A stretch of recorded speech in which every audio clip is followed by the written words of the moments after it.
Ukraine's surprise cross-border incursion into Russia's Kursk region has forced Moscow to redeploy troops from the front lines. Ukrainian units launched the attack on Tuesday morning, sending troops and tanks across the border. Kursk has declared a state of emergency, and Russian President Vladimir Putin described the attack as a, quote, major provocation. Now, Russian authorities claim 5 residents have been killed. Kyiv has not yet commented on the operation.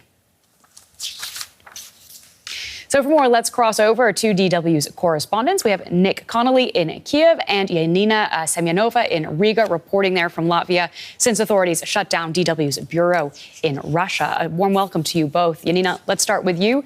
Can you tell us the latest we know about the situation in the Kursk region?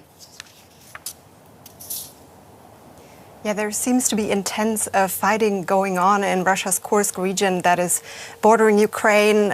On social media, there are images circulating and reports of buildings destroyed allegedly by shelling, of people fleeing the region. And Russia says that Ukraine has launched an invasion into Russian territory on Tuesday morning. And just this morning, actually, there are also air alerts issued by regional authorities, and there are reports of people that have been killed during what was happening there. But what is important to mention here, that the information we're getting from the ground is very limited.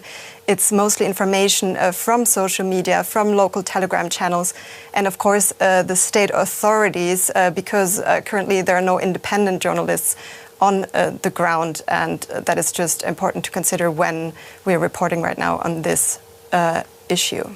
Absolutely. Nick, coming to you in Kyiv, Ukraine's troops, they're already overstretched. They're retreating in the east of the country. Why open a new front now? Have we heard anything from Ukraine's leaders? The leadership here in Kyiv has been uncharacteristically tight-lipped. We've basically heard nothing either from the political leaders or from the military command. I think there are 2 reasons for this. First of all, Ukrainian military analysts, advisors were speaking for months. Basically, they were expecting a second Russian incursion near Sumy, basically where this is happening now. As we'd seen earlier in the summer near Kharkiv, they had seen on the satellite images Russian forces basically being prepared to try and enter Ukraine again, to force Ukraine to spread itself even more thinly than it already is. So there is the sense that this was about basically winning time and attacking those troops before they could attack Ukraine. Importantly, after that Kharkiv incursion, Ukraine got permission from Western countries to use Western weapons within a basically 100-kilometer zone inside Russia along the border.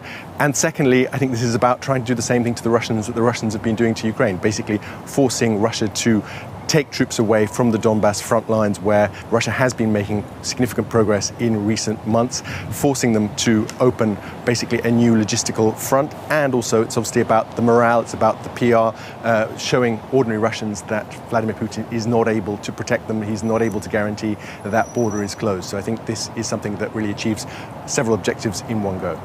Yanina, let's pick up right there. How is this being communicated within Russia? How do you imagine the Kremlin is explaining this to the public? Well, what is interesting, at first, there was really no reaction from the Kremlin on Tuesday when first reports of this incursion started to occur. And then yesterday, so on Wednesday, Vladimir Putin addressed this issue and publicly called it a large-scale provocation. And then he called a meeting with his security and defense official, so really showing that they're taking action there. But then Putin's military chief acknowledged that that was happening, but then he said that events were halted, so that Ukrainian advances were halted in the Kursk region. So really giving this impression here that the situation was very much under control, which very interestingly, locals we've seen on Telegram channels have denied that that is under control. They say the evacuation didn't work, but again, these are really reports that we cannot all verify, important to mention here. And what is also really interesting, that the former prime minister now, Medvedev, who's now in the Security Council in Russia, he used this to call for a further invasion of Ukraine. And Nick, another interesting element here, the White House has said that it had no advanced knowledge of the incursion. How do you think this news will go down with Ukraine's Western supporters? Claire, I'm not sure that the White House would have wanted to have been informed in advance. You get the sense from all these different White House spokespeople and the national security spokespeople that this is about not allowing Russia to say that this was a basically American planned or supported invasion of Russia proper. I think that's what they're trying to avoid.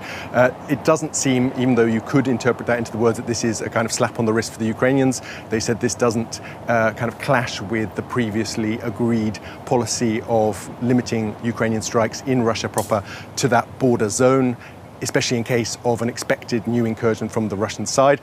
But more generally, yes, this is something that probably isn't particularly popular in Washington, European capitals. There's a real worry here in Kiev that basically the priority for the US is about stability and basically containing this war rather than seeing Ukraine win. And there's increasingly talk, especially from former political leaders, former foreign minister here in Kiev, that basically Ukraine has to push harder and has to basically take the American side out of its comfort zone and do things that maybe aren't particularly popular, that it has to risk, some kind of pushback from Washington if it wants to kind of regain the initiative, as it is in this kind of controlled kind of war along the front lines. Russia, with its superior manpower and financial resources, they say, is just going to win, and Ukraine can only have any chance of winning back its territory if it kind of goes away from the kind of normal roadmap of war and kind of does these kind of unexpected things like in that incursion into Kursk region.